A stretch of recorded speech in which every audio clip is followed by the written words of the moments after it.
My sister said I was jealous of her perfect husband.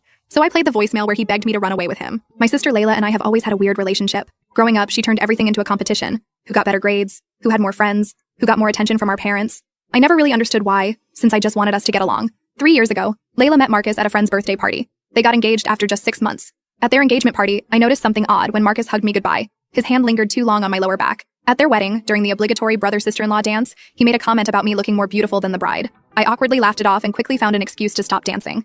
Again, I thought maybe he was just drunk and being overly complimentary. After they married, Layla became obsessed with showing everyone how perfect their life was.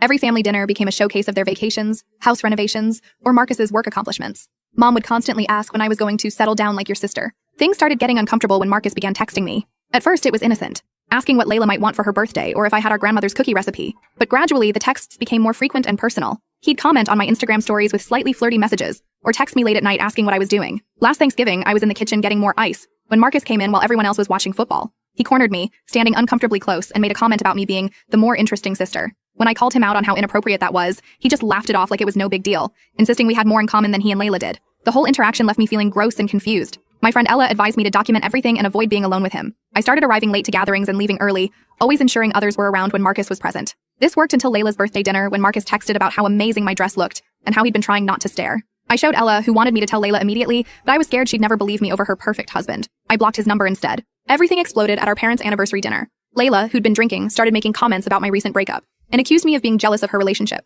Mom sided with her, agreeing it must be hard seeing their perfect marriage after my breakup. When Layla doubled down, claiming I was jealous she found someone amazing while I was alone, I left. Later that night, I received a voicemail from an unknown number. Marcus, using his colleague's phone. He said Layla had it all wrong. She thought I wanted what she had, but he wanted to be with me. He claimed he'd felt a connection since we met, called his marriage a mistake, and suggested we leave together, mentioning he had money saved. I texted Layla asking to meet privately, but she responded that if I wanted to apologize, I could do it at the family dinner she was hosting that weekend. I knew she was planning a public shaming. Sunday came, and I arrived to find not just our parents, but also our aunt and cousins. During dinner, Layla announced there was something serious to address, claiming I'd been acting inappropriately toward Marcus for months, sending flirty texts and finding excuses to be alone with him. Everyone stared at me while my mom nodded along and Marcus played the innocent husband. When I denied everything, Layla claimed I'd always wanted what she had and couldn't handle that she found someone perfect. That's when I took out my phone and explained about Marcus's voicemail. I pressed play and set my phone on the table. The aftermath was immediate and intense. Layla went completely white. My mother's mouth hung open. My father stared at Marcus with disgust. Marcus fumbled through excuses about edited recordings and things taken out of context, but no one was buying it.